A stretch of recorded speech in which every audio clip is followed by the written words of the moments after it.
নমস্কার, welcome to our channel Bengali homestay life. আবারও একটা নতুন ভিডিওতে আপনাদের সবাইকে স্বাগত জানাই। এর আগে অনেকগুলো ভিডিও ছাড়া হয়নি, মানে অনেক দিন পর আবার ছাড়ছি। তো যাই হোক, এবার আমরা আসলাম যে ভিডিওটিতে, সেটা হচ্ছে কালী পূজার ভিডিও। মাঝখানে আরেকটা ভিডিও ছিল যেটা কোনো ক্রমে এডিট করতে গিয়ে আমার কাছ থেকে ডিলিট হয়ে যায়, যেটা আমি ছাড়তে পারলাম না। খুব ভালো ছিল ভিডিওটা, কিন্তু কিছুই ছাড়তে পারলাম না, আপনাদের সাথে শেয়ার করতে পারলাম না, তার জন্য একটু খারাপ লাগছে। তো যাই হোক, এই ভিডিওটা কালী পুজোর দিনের ভিডিও। আর এই ঠাকুরটা যে দেখতে পাচ্ছেন, এটা হচ্ছে দেবীনগর কালীবাড়ির মা। এই মাকে একদিনে পুজো করা হয়, একদিনে মানে তৈরি করা হয়, একদিনেই মার রং হয়, মার পুজো হয়, এক রাত্রেই মার বিসর্জন হয়ে যায়। এটাই এই মায়ের বিশেষত্ব। তো প্রচুর মানুষের ভিড় থাকে, প্রচুর মানুষের এখানে ঢল হয়। পুলিশ গার্ড দিয়ে চারিদিকে একদম প্রোটেকশন নিয়ে তারপরে মায়ের পুজো হয়, যেহেতু মায়ের গায়ে প্রচুর গয়না থাকে। তো যাই হোক, সেখান থেকে পুজো দিয়ে আমরা বেরোলাম, আসলাম হচ্ছে এবার বন্দর আদি কালীবাড়ি। এখানকার এই মাও অনেক দিনের পুরনো, অনেক জাগ্রত মা। তো সবাই এখানেও অনেক ভক্তি ভরে পুজো দেয়। আমরা সেখানেও গেলাম মায়ের দর্শন করতে পুজোর দিন। রাত্রেটা আমরা চেষ্টা করি এখানে পুজো দেওয়ার। তো যাই হোক, এই পুজো টুজো দিয়ে ঠাকুর দেখে কোনো রকমে তারপর বাড়িতে আসলাম। আর আমাদের বাড়িতে রাত্রেবেলা নিয়ম আছে, রাত্রি 12টার সময় যে 21টা প্রদীপ তুলসী তলায় নিবেদন করতে হয়। আর প্রদীপগুলো হবে নিজের হাতে বানানো, আমাদের পোড়া প্রদীপ ইউজ করতে হয় না, পোড়া মাটির প্রদীপ। তো যাই হোক, নিজের হাতে বানিয়ে 21টা প্রদীপ রাত্রি 12টার সময় তুলসী তলায় অর্পণ করতে হয়। সেটাই করছিলাম, এটা কালী পুজোর দিন রাত্রেবেলা। এর আগের দিনেও ছিল 14 প্রদীপ দেওয়া। তো সব কিছু ভিডিও ছিল, কিন্তু কোনোটাই আর হলো না। কীভাবে যে ডিলিট হয়ে গেল ব্যাপারটা বুঝতে পারলাম না। তো যাই হোক, এইটুকু ভিডিওই আছে, এটুকুই আপনাদের সাথে শেয়ার করছি। তো খুব খারাপ লাগছে, আগের ভিডিওগুলো যদি দিতে পারতাম তাহলে হয়তো আপনাদের আরও ভালো লাগতো। তো যাই হোক, চলুন এই ভিডিওটাই আপনাদের সাথে শেয়ার করলাম।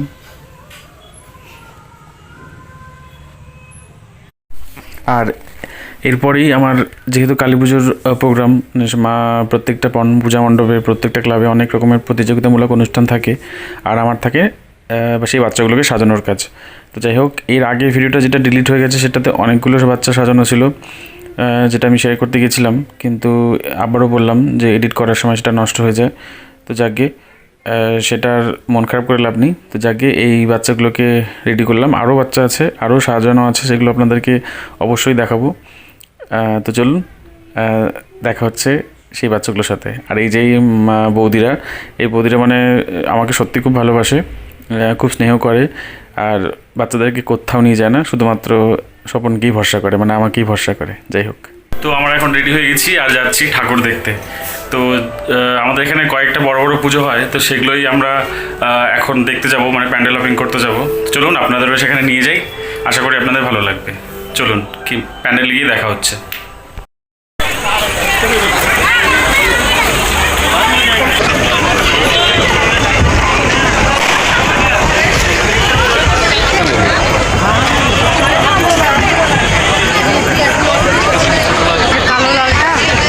না, সবুজ লাল।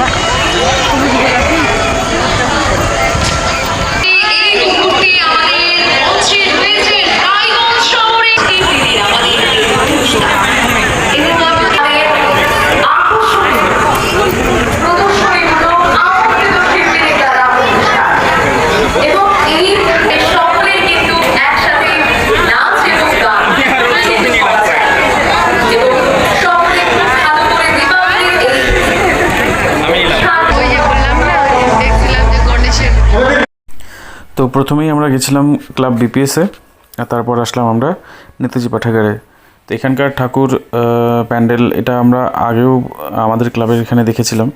তো আবারও সেই প্যান্ডেল আমরা নেতাজি পাঠাগারে দেখলাম, খুব ভালো লাগলো। ঠাকুর দেখছিলাম, ঠাকুর দেখতে দেখতেই ঘোরা, তার সাথে খাওয়া দাওয়া, আনন্দ, মানে ভালোই কাটছিল দিনটা, বেশ ভালো লাগলো।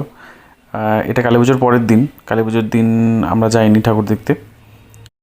তো ঠাকুর প্যান্ডেল সব কিছু মিলিয়ে খুব ভালো ছিল, মানে অসাধারণ ছিল। ঠাকুরটা একটু আমাকে কেমন লেগেছে জানি না, মানে ঠাকুরটা হয়তো ভিডিও দেখতে ভালো লাগছে, কিন্তু সামনে থেকে একটু ঠাকুরের যে মাটির কাজটা সেটা একটু প্রবলেমেটিক ছিল, মানে ঠিকঠাক মতো হয়নি। কিন্তু ভিডিওতে ভালো লাগছে দেখতে, হয়তো সামনে থেকে দেখলে আপনারা বুঝতে পারতেন। তো ওভারঅল ভালো ছিল, মোটামুটি ভালোই ছিল আর কি, অতটা খারাপ ছিল না।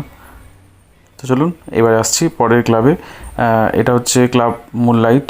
এটা রায়গঞ্জ যে আমাদের রেলওয়ে স্টেশন, তার পাশেই এই পুজোটা হয়।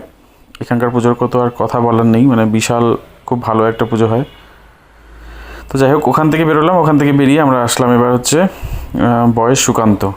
এখানকার পুজোর কথা আর কী বলবো, মানে গতবার থেকে খুব ভালো আমাদেরকে উপহার দিচ্ছেন ওনারা।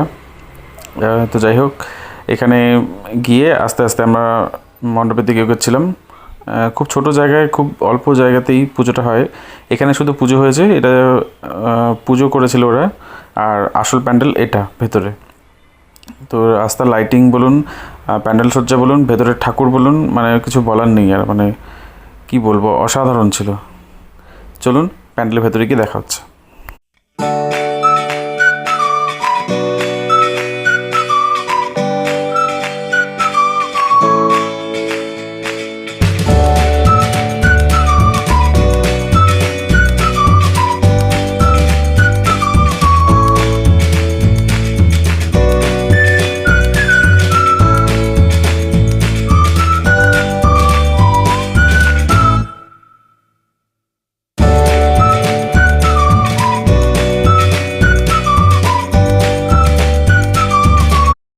তো এখানকারও ঠাকুর দেখা শেষ। এখান থেকে বেরিয়ে আমরা সোজা এবার আসি বাড়িতে। আর সবথেকে বড় কথা যেটা, নিজের পাড়ার পুজো, রামকৃষ্ণ সংঘের পুজোটা এত বড় একটা পুজো হয়েছে, এরকমই এর থেকেও অনেকটা বড় পুজো হয়েছিল। সেই পাড়ার পুজোরই ভিডিও আমার কাছে নেই, মানে আমি প্যান্ডেলে দেখতেই যাইনি, এত কাজের চাপ ছিল, যার জন্য ঠাকুর দেখা হয়নি, প্যান্ডেলও দেখা হয়নি, আর প্যান্ডেলের ভিডিও আমার কাছে নেই। তো সেটা আপনাদের সাথে শেয়ার করতে পারলাম না। তো যাকগে। আর এই যে ঠাকুরটা দেখতে পাচ্ছেন, এই ঠাকুরের গয়নাগুলো আমি বানিয়েছিলাম। যে গয়না ভিডিওটা আগে ভিডিওটাতে দিচ্ছিলাম, কিন্তু ভিডিওটা ডিলিট হয়ে যায়। আবারও বলছি, শুধু প্যান্ডেল কেন, অনেক কাজ আমার ছিল, যেগুলো সাজানোর কাজ ছিল, সেগুলো সমস্ত কিছু ডিলিট হয়ে যায়। তো চলুন, এটা ছিল আমাদের সকালবেলা, মানে সকালবেলা বলছি, এটা ভাইফোঁটার দিন সকালে যখন আমি ফোঁটা নিতে যাই তখনকার, মানে মাঝখানে অনেকগুলো সাজানোর ভিডিও ছিল, সেগুলো কিছুই নেই আপনাদের আমার কাছে, তাই শেয়ার করতে পারলাম না, সরি। তো চলুন ভাইফোঁটার নেওয়ার জায়গাটা আপনাদের সাথে শেয়ার করছি। তো এখন যাচ্ছি মামা বাড়িতে ফোঁটা নিতে। ওখানে দিদি, আমার বোন, মামাতো বোন, মাস্তাতো দিদি, ওরা সবাই বসে আছে আমাকে ফোঁটা দেওয়ার জন্য। তো এই যে আমি চলে আসলাম, আর আমার দিদি এখন আমাকে ফোঁটা দিচ্ছে। দিদির পরে আমার বোন আমাকে ফোঁটা দেবে।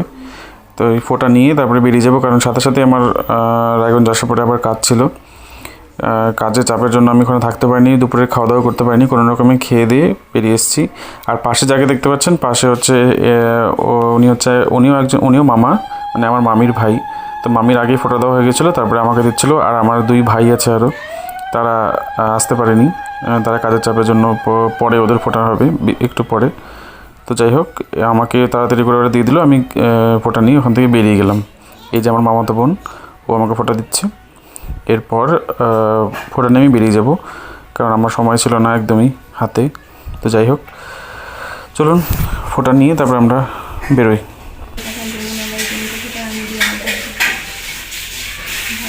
দুটা থাকলে একসাথে হয়ে যেত।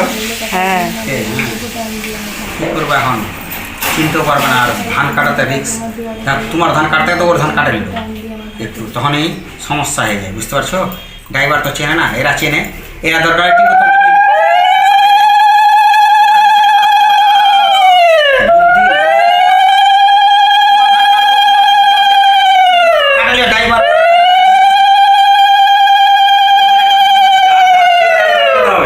যার ধান সে দাঁড়িয়ে থাকলে তো কি করে দাঁড়িয়ে